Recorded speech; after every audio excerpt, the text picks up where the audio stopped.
Google AdSense approval trick 2025 আজকে আরও একটি গুগল অ্যাডসেন্স অ্যাপ্রুভ হয়েছে। তো আপনাদের সাথে তার জন্য ভিডিওটি শেয়ার করা, যাতে আপনারাও খুব সহজেই গুগল অ্যাডসেন্স অ্যাপ্রুভ করাতে পারেন। তো ভিডিওটি শুরু থেকে শেষ পর্যন্ত দেখবেন, আপনারই উপকার হবে। ব্লগার A to Z চ্যানেলে গুগল অ্যাডসেন্স অ্যাপ্রুভ সহ এসইওর উপর অনেক ভিডিও দেওয়া রয়েছে। আপনি চাইলে ভিডিওগুলি দেখে নিতে পারেন, আর চ্যানেলটি ভালো লাগলে সাবস্ক্রাইব বাটন থেকে সাবস্ক্রাইব করে নিতে পারেন। এখানে আজকে যে ওয়েবসাইটটা অ্যাপ্রুভ হয়েছে, এইটা আসলে এর আগেও এখানে দেখুন আপনার অ্যাপ্লাই করা হয়েছিল। তো এখানে আপনার লো ভ্যালু কন্টেন্ট এরর সমস্যা দেখে এটাকে রিজেক্ট করা হয়েছিল 13 দিন পূর্বে। এরপর ফাইনালি আজকে এখানে একটা মেইল এসেছে। এখানে যদি দেখেন যে 5 ঘন্টা পূর্বে একটি মেইল এসেছে যে your site is now ready to serve AdSense ad, এবং এখানে যে সাইটটা আপনার অ্যাপ্রুভ হয়েছে allmobilepriceinbd.com। তো এখানে দেখতে পাচ্ছেন এখানে 5 ঘন্টা পূর্বে আসলে আপনার অ্যাপ্রুভ হয়েছে। এখানে যদি আমরা এখানে অলরেডি আমি অ্যাডসেন্সে লগ ইন করাই রয়েছি, তো এখানে দেখাচ্ছে যে 3 সেন্ট আপনার আর্নিং হয়েছে। তো দেখাচ্ছে যে স্টার্টে। তো এখন স্টার্টেটা দেখানোর কারণ হচ্ছে এখানে এখন আমি যখন ভিডিওটি রেকর্ড করছি এখন 12টা 21 মিনিট এখন। তো এটা আসলে গতকালকেরই বোঝাচ্ছে। তো এখানে সাইটসে যদি আমরা ক্লিক করি সেক্ষেত্রে আমরা দেখতে পাবো যে এখানে আপনার রেডি এবং অ্যাড টিএক্সটি আপনার অথরাইজ করা রয়েছে। তো অ্যাড টিএক্সটিটা মূলত যখন আপনার অ্যাপ্লাইতে দেওয়া হয়েছিল তখনই আসলে এটাকে কানেক্ট করিয়ে দেওয়া হয়েছিল। এই দুইটা আপনারা দেখতে পেলেন। এখন মূল টপিকে ফিরে আসি। এখানে আপনারা যদি দেখেন all mobile price in BD, তো এখানে আপনারা দেখতে পাচ্ছেন যে ডিজাইনটা করা হয়েছে, এটা একেবারে ক্লিন একটা ডিজাইন, এবং এই ডিজাইনটা আপনার জেড থিমের আপডেট ভার্সন দিয়েই করা। আপডেট বলতে এখানে আসলে পরবর্তীতে আপডেট করা হয়েছে, যেটাই আজকের আইটিতেও আপনারা দেখতে পাচ্ছেন সেম এটাও আপডেট করা হয়েছে। ঠিক আছে, তো এটা আসলে সেলও করতেছিলাম যে আপনার এই থিমটা। তো যাই হোক, আপনারা যদি নিতে চান তাহলে অবশ্যই আপনার ইউটিউবে গেলে আপনি ওখানে দেখবেন এটা নিয়ে ভিডিও করা আছে। তো এখানে সর্বপ্রথম আপনি নিট অ্যান্ড ক্লিন একটা ডিজাইন আপনি আপনার ওয়েবসাইটের জন্য দিয়ে দিবেন। অবশ্যই এটাতে ভুল করবেন না। ডিজাইনটা অবশ্যই একটা বর্তমানে একটা ম্যাটার করে আপনার গুগল অ্যাডসেন্স অ্যাপ্রুভের জন্য, তাই ডিজাইনের প্রতি অবশ্যই গুরুত্ব দিবেন।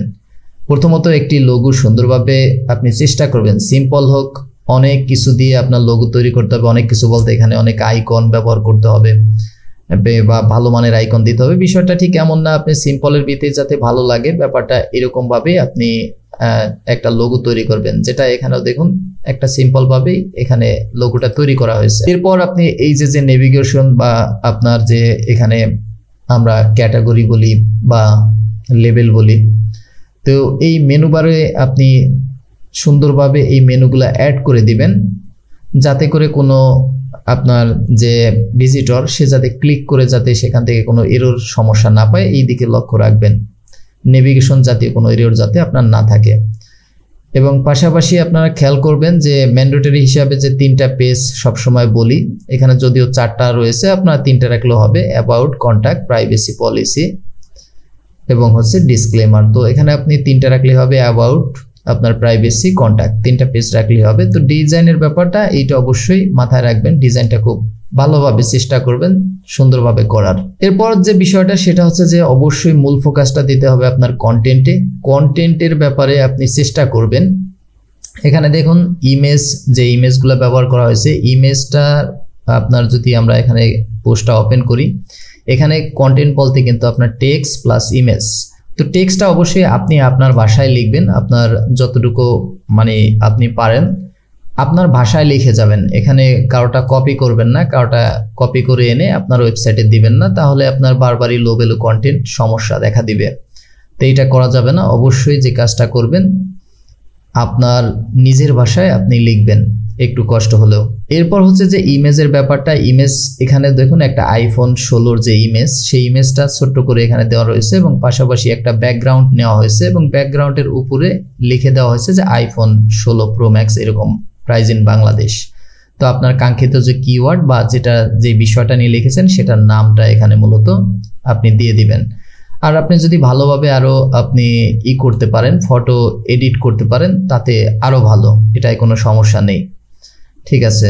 তো এই ব্যাপারটা অবশ্যই মাথায় রাখবেন যে টেক্সট এবং আপনার হচ্ছে আপনার ইমেজ, এই দুইটা ব্যাপার অবশ্যই আপনি মাথায় রাখবেন এবং মাথায় রেখে আপনি লেখা লিখবেন, ঠিক আছে, যাতে সেই লেখায় যাতে কোনো ধরনের আপনি চেষ্টা করবেন সর্বাত্মক যাতে কোনো ধরনের কোনো আপনার কারোর সাথে থেকে কপি না করার জন্য টোটালি আপনি নিজের ভাষায় লিখবেন। অন্য ওয়েবসাইট, মনে করুন যে আপনি আজকের আইটি ওয়েবসাইটের একটা পোস্ট আপনি এখান থেকে দেখতেছেন, এটা দেখে আপনি প্রয়োজনে আপনার নিজের ভাষায় লিখেন, কোনো সমস্যা নেই, আপনার ভাষায় আপনি লিখেন, কোনো ঝামেলা নেই, ঠিক আছে। কিন্তু টোটালি এমনটা যেন না হয় যে এখান থেকে আপনি এই পোস্টটাকে ওপেন করলেন, এই পোস্টটাকে ওপেন করে এখান থেকে আপনি কন্টেন্ট নিয়ে আপনার আপনি দিয়ে দিলেন, এমনটা যেন না হয়, এটা কখনোই করা যাবে না। আপনি আপনার ভাষায় লিখবেন।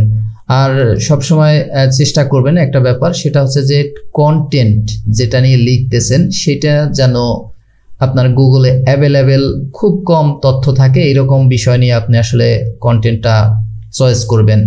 এখন আইফোন 16 প্রো ম্যাক্স এটা ঠিক অনেক থাকতে পারে, বাট বাংলাতে যখন আপনি লিখতেছেন, বাংলাতে আসলে আইফোন 16 প্রো ম্যাক্স নিয়ে আসলে অনেক বেশি লেখা রয়েছে কিনা এটা অবশ্যই আপনি যাচাই করবেন।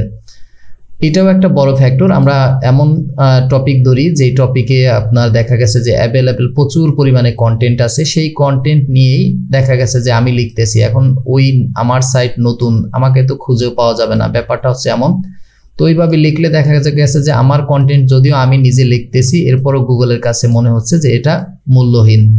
তো অবশ্যই এমনটা যেন না হয়, যে বিষয়টা নিয়ে লিখবেন সেই বিষয়টা যেন আপনার গুগলে কম থাকে, সেইটার ব্যাপারে।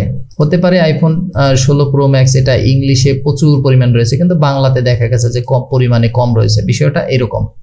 এইভাবে হচ্ছে আপনি কন্টেন্টটা এক কথায় নিজের ভাষায় লিখবেন, এখানে কোনো রকম কোনো ভুল করা যাবে না। এরপর হচ্ছে সার্চ কনসোলের দিকে অবশ্যই আপনি তাকাবেন। সার্চ কনসোল একটা গুরুত্বপূর্ণ জিনিস। আপনি সার্চ কনসোলে সবসময় চেষ্টা করবেন, আপনি যখন অ্যাপ্লাই করবেন, অ্যাপ্লাই করলে মিনিমাম অন্তত 20টা পোস্ট দিয়ে তারপরে অ্যাপ্লাই করবেন। আপনি চেষ্টা করবেন যখন আপনার এই ক্লিক আসলে ওই রকম বিষয় না, আপনার অ্যাপ্রুভালের জন্য, আপনার অ্যাপ্রুভালের জন্য যেটা প্রয়োজন অ্যাপ্রুভালের জন্য সেটা হচ্ছে যে ইমপ্রেশনটা খুবই জরুরি, এইটা আপনার লাগেই, এইটার দিক ফোকাস দিতে হবে আপনাকে। ক্লিক এখানে মনে করেন 10টা ক্লিক থাকুক, অ্যাপ্রুভাল হয়ে যাবে যদি আপনার কন্টেন্ট এর কোয়ালিটি, ডিজাইন এগুলা যদি ভালো থাকে, আপনার সমস্যা হবে না। কিন্তু ইমপ্রেশনটা থাকতে হবে মোটামুটি ভালোভাবে ইমপ্রেশনটা বেশি থাকতে হবে, ঠিক আছে, যাতে গুগলের কাছে মনে হয় যে এটা একটা সাইট। গুগল ইমপ্রেশন মানেই হচ্ছে যে আপনার বিভিন্ন মানুষের কাছেই গুগল আপনার কন্টেন্টকে শো করাচ্ছে, হয়তো আপনার ক্লিক পড়ে নাই বাট শো হচ্ছে, গুগল শো করাচ্ছে, হয়তো ক্লিক করতেছে না কিন্তু শো তো হচ্ছে।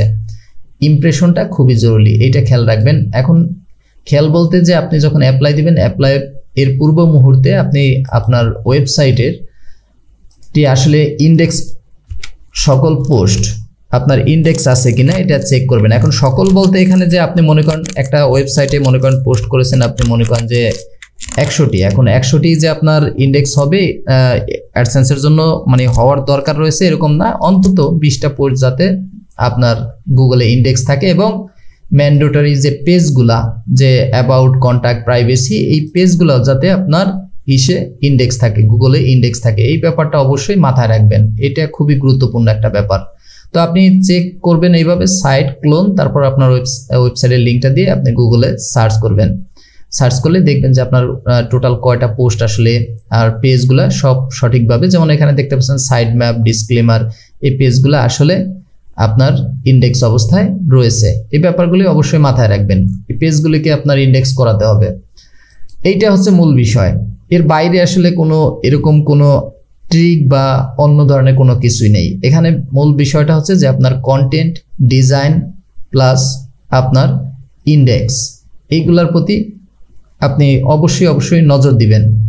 অবশ্যই আপনার সাইটটাকে গুগল সার্চ কনসোলে সাবমিট করবেন, যাতে এখান থেকে আপনার ওয়েবসাইটের টোটাল বিস্তারিত বিষয় এখান থেকে দেখতে পারেন, যে ইমপ্রেশন কেমন আসতেছে, ক্লিক কেমন আসতেছে, কোনো পোস্টে এরর সমস্যা হয়েছে কিনা, সব কিছু মিলিয়ে আপনি দেখতে পারবেন, আপনার এতে কোনো ধরনের কোনো সমস্যা হবে না।